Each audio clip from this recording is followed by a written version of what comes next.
నేను బీజేపీని మోడీ గారిని ఒక విషయం అడగదలుచుకున్నాను.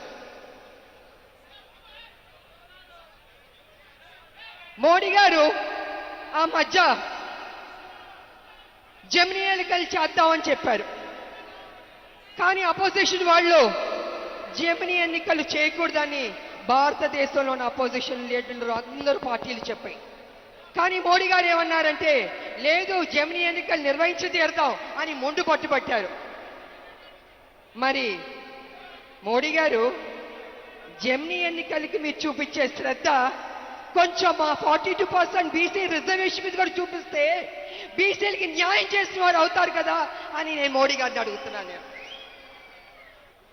ఇది కాకుండా మళ్ళీ ఒక మెలిగి పెడుతున్నారు. ఏంటంటే పార్లమెంట్లోకి ఒకవేళ బీసీ బిల్లు 42% బీసీ బిల్లు తీసుకొచ్చి ఆమోదం పొందితే న్యాయపరమైన చిక్కులు వస్తాయని అంటున్నారు.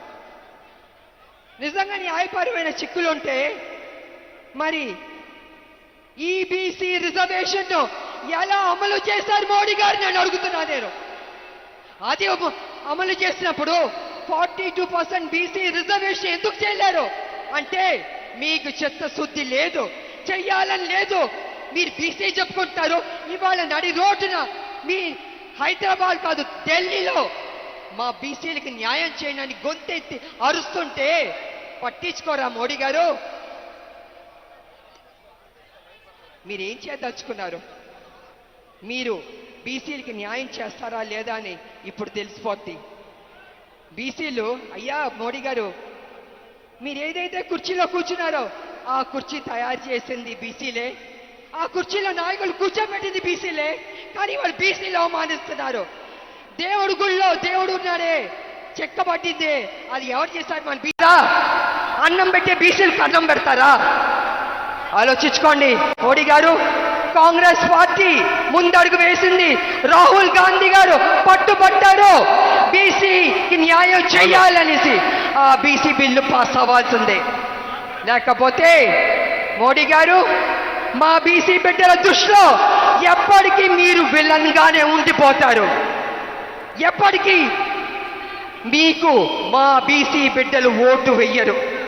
కాబట్టి మీరు నిర్ణయం తీసుకుంటారా, బీసీలకు న్యాయం చేస్తారా అని మేము అందరం ఎదురు చూస్తాం. కాబట్టి ప్రజలారా విడిచిపడ్డొద్దు, ఈ అవకాశాన్ని మనం సాధిద్దాం. తెలంగాణ సాధించినట్టే బీసీ 42% రిజర్వేషన్ కూడా సాధిద్దామని తెలియజేసుకుంటూ జై కాంగ్రెస్. అందరూ గుండె మీద చేపెట్టుకుని జై తెలంగాణ, జై తెలంగాణ. ఎందుకు గట్టిగా చెప్పమంటానంటే సోనియా గాంధీ గారు ఇక్కడే ఉన్నారు.